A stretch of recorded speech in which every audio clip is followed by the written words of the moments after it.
আসসালামু আলাইকুম। আঙ্কেলের নামটা আপনার? আমার নামটা হ্যাঁ, মোহাম্মদ আব্দুর রশিদ মিয়া, মোহাম্মদ আব্দুর রশিদ মিয়া। আপনার গ্রামের বাড়ি? রংপুর। রংপুর। এখানেই বসবাস করেন ঢাকাতেই, না? ঢাকাতে আলছি আচ্ছা বসবাস আচ্ছা। আর করি, কৃষিকাজ করতেছেন? কৃষিকাজ করি। আপনার জমি অত্যন্ত সুন্দর, বালু বেশি, না?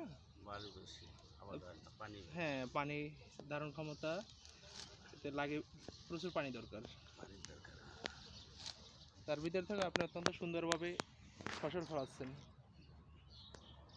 ভালো। আপনাকে এই শাক এটা কয় মাস পর বপন করেন? এই মনে করো কলমি শাক, এখন শীতকাল না, শীতকালে প্রায় মাস দেড়েক লাগে।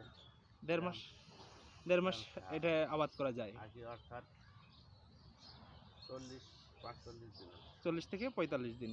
আর এটা একবার কাটছেন, এখন আবার কি এই গোড়া থেকে আবার অঙ্কুরিত হবে? আবার হবে। এরকম কয়বার কাটা যাবে? 3-4 বার কাটা যাবে। আচ্ছা আচ্ছা। আমি শুনছিলাম নাকি আমাদের আদি পিতা হযরত আদম আলাইহিস সালাম যে ধান গাছ লাগাইছেন, সে নাকি ওইটা দিয়ে কাটতে কাটতে কাটছে, আবার ফসল হইতেই রয়েছে। হ্যাঁ, সত্য? আচ্ছা আচ্ছা। আপনিও এখানে কি ওই প্রসেসিং করছেন নাকি? ওই প্রসেসে চলতেছে ইনশাআল্লাহ। আচ্ছা আচ্ছা আচ্ছা। ইনশাআল্লাহ এখন একটু পানি দিলে আবার হয়ে আসবে।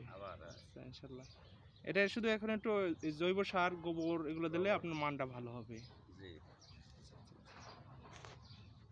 এতে এই বয়সে আপনি এখনো পরিশ্রম করেন, আল্লাহর কাছে শুকরিয়া। না না, হ্যাঁ হ্যাঁ, শরীর ভালো থাকে, শরীরটা ঠিক থাকে। টাকা টুকার হিসাব বুঝি না আমি, আমার কথা হচ্ছে কর্ম করলে শরীরটা আমার ঠিক থাকে। জি জি। আর কিছু চাওয়া পাওয়া এরপর কি বপন করবেন এখানে?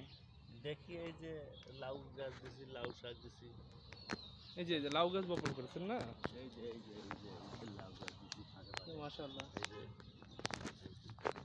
আচ্ছা, প্রতি পেটে লাউ গাছ দিয়ে দিয়েছেন। হ্যাঁ। এই লাউ গাছ তো এটা 12 মাসই? কচু দিছি, এই যে কচু।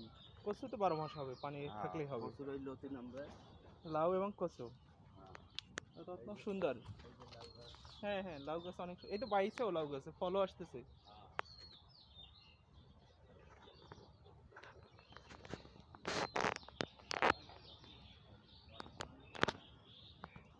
এখন তো খালি শুধু শহরের পানির কষ্ট।